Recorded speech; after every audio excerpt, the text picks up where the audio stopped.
This is 10 things I wish I knew when I first came out. It's Pride Month. Happy June. I've just been on this journey of really working on self-love and self-care and really stepping into my own identity. I know I loved watching videos like this when I was younger, and especially when I was figuring out my own identity and making strides forward into fully accepting myself. This might seem cheesy to some of you, but I know this would help my younger self, so I know if this would help my younger self, it'll definitely help some other people out there as well. This is the 10 things I wish I knew when I had first came out.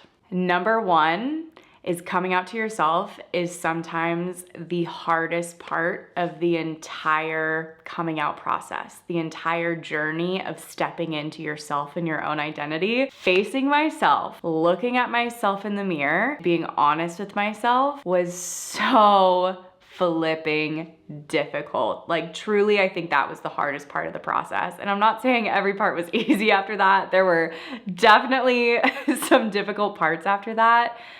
But looking at myself in the mirror, after repressing a lot, after blocking things out, distracting myself with all the noise of the world around me, silencing all that noise, looking at myself in the mirror and being like, no, this is who you are.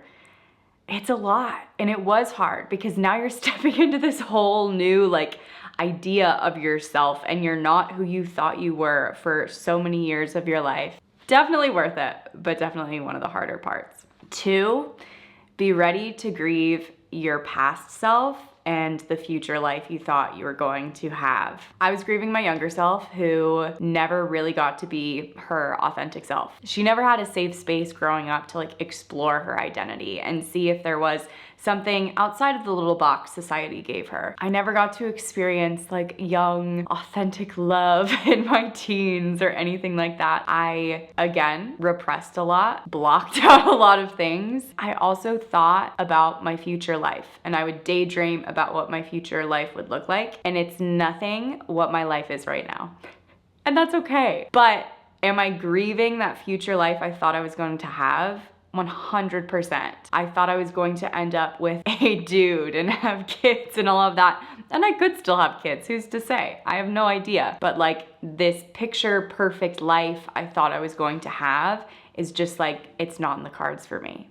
And that's okay. I can still grieve this future life I thought I was going to have while still being super happy and content with what my life is looking like right now and what my future can look like. Those two things can coexist. Number 3, you'll be coming out for the rest of your life.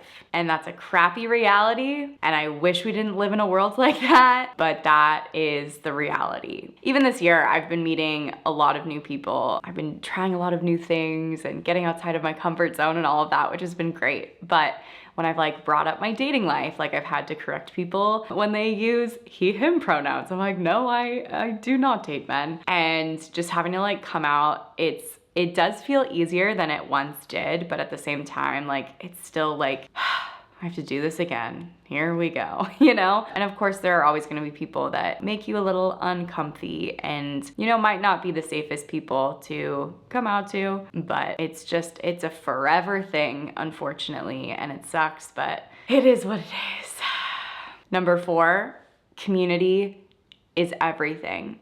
Being in queer spaces makes you feel so free, and it's a breath of fresh air, and you don't have to put up this front. You don't have to be anyone you're not, truly. And hopefully you can have very accepting queer spaces. Of course, there's always going to be people that aren't as accepting or just people that are not as welcoming as you would hope. But I have really, really enjoyed getting to make my own little queer community, and it's still a work in process. And I think that's all a part of stepping into your identity again and really accepting and loving who you are and loving yourself, and then going outside of yourself and finding other people that you can connect with, which can be a very difficult thing. Community has helped me so much, and I have a friend who lives across the country, and even though we don't live in the same places, we are talking and communicating all the time, all about sapphic queer things, and it's so fun. And Even if you just have that one person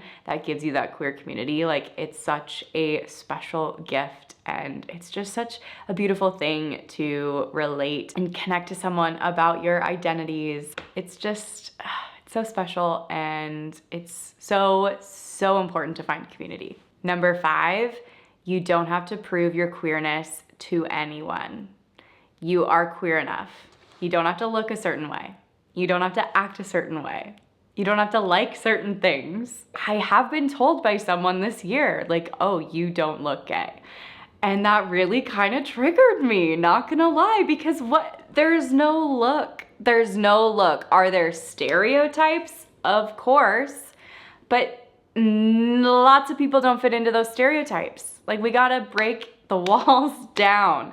You are queer enough. You don't have to prove anything to anyone. Your existence, how you feel, how you identify is enough, and you never have to prove anything to anyone. And I need you to remember that, and I need that reminder all the flipping time, because sometimes it is intimidating and it is difficult, and you just don't have to prove yourself to anyone.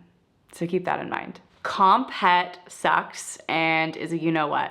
If you don't know what comp het stands for, it's compulsory heterosexuality. And in my experience, it has been a struggle to like unpack all of that and really like dive into compulsory heterosexuality, because that is definitely what I have experienced throughout a big chunk of my life, especially in terms of my identity. Like at first there was the, okay, I'm queer, let's come to terms with this. But then there was unpacking compulsory heterosexuality. Like, am I attracted to men at all? Like, is this something we need to dive into? And it was, because I am not physically attracted to men.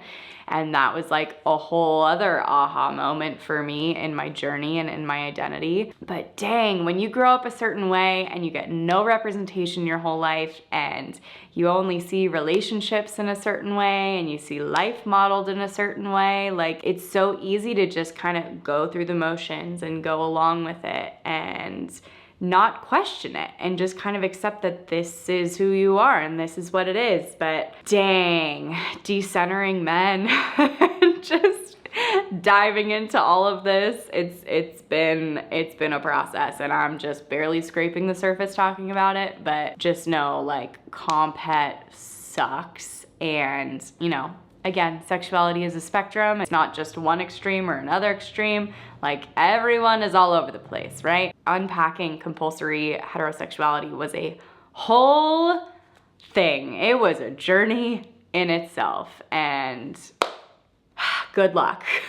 Good luck if you are on that journey right now. Number 7, there are so many queer people in the world. And I wish I knew this growing up. Growing up, it felt like there were only a couple here and there, and no one was queer or gay, and you're in your own little bubble, and it was like you'd be so isolated. Oh my God, being an adult in this day and age, there's so many queer people. It's so freaking beautiful. Like, and I think there are so many more people that are coming out as time goes on, and there weren't a lot of people that were out that I knew of back in the day, and now it's like there's so many people. There's such a massive, massive community, and even just like making friends and dating and all of that, you're like, dang, there are so many beautiful people in this world, and you're not alone.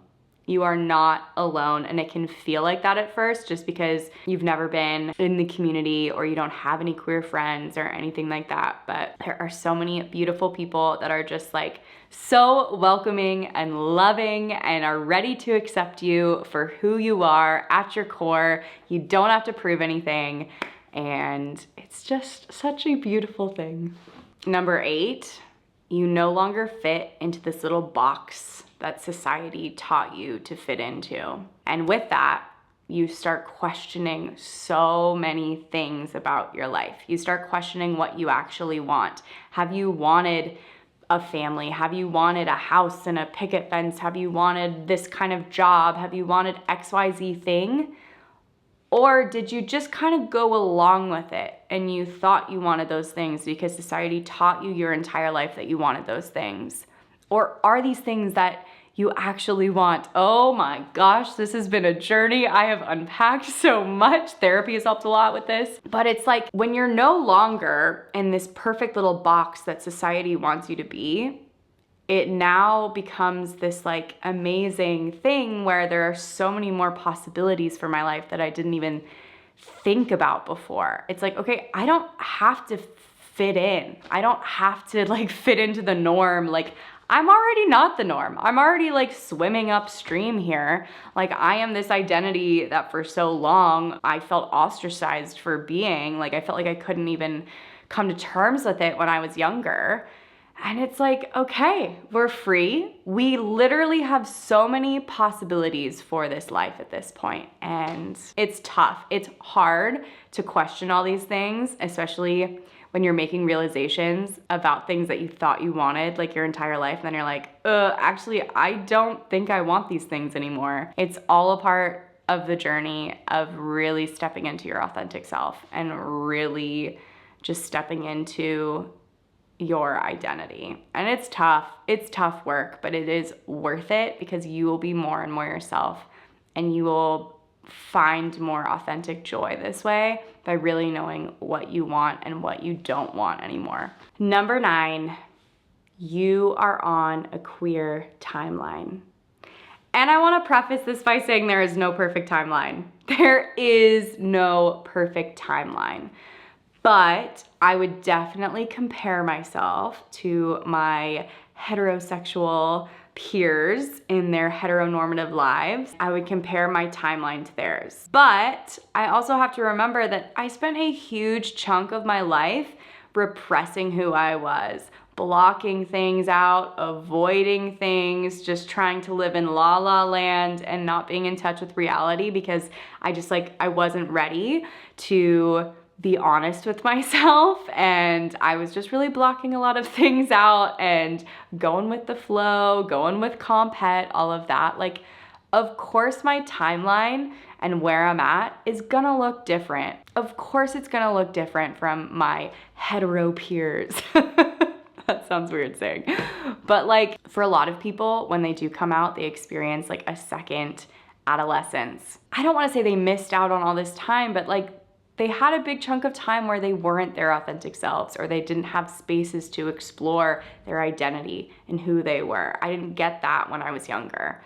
And so now when you're like, okay, this is who I am, this is my authentic self, it's like you are fully exploring who you really are for the first time, possibly ever. Maybe some people have explored who they are in the past, but for a lot of people when they come out, this is like the first time they're fully being themselves. They're fully embracing who they are. They're embracing their authentic self. And yeah, that's gonna take time. That's gonna take work.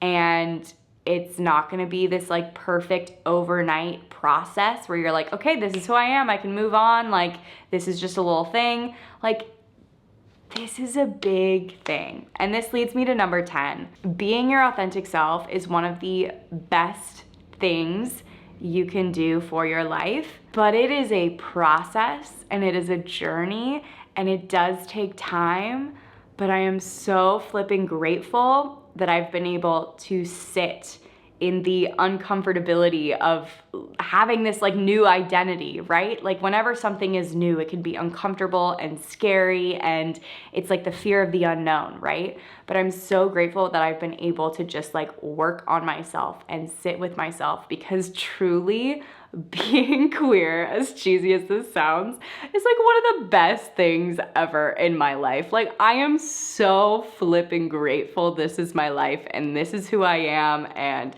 I get to date sapphics and it's just a beautiful, wonderful time. But it also is a journey. And I've had to do a lot of inner work and I've had to really have a lot of self-reflection, work on myself in therapy in order to get to where I'm at now. And I'm not saying everyone has to like go to therapy or anything like that. I just wanna say like, it's a journey. But ever since I've fully stepped into myself and my own identity, I feel less anxious. I feel like I'm more content, I'm more confident. I am filled with so much more joy in my life now, and I've met such amazing people that I wouldn't have met otherwise. I just love being queer. It's truly the best. Like, I would not want it any other way. I would not want to be anything other than queer. It's just the best. Happy Pride Month, friends. I know this is a short and sweet video, but I just know this video could have helped me when I was younger. And so I hope this can help somebody else out there who is on this journey, and being queer is the best. It's such a beautiful thing, and it's not the easiest path out there for sure. Like, there are definitely ups and downs like with anything else, but I am truly so grateful that this is my life and this is who I am, and it's so fun and it's so beautiful. So thank you guys for watching, and if you like this video, I hope you like these other videos on the screen here, and I'll see you guys in the next one. Bye, friends.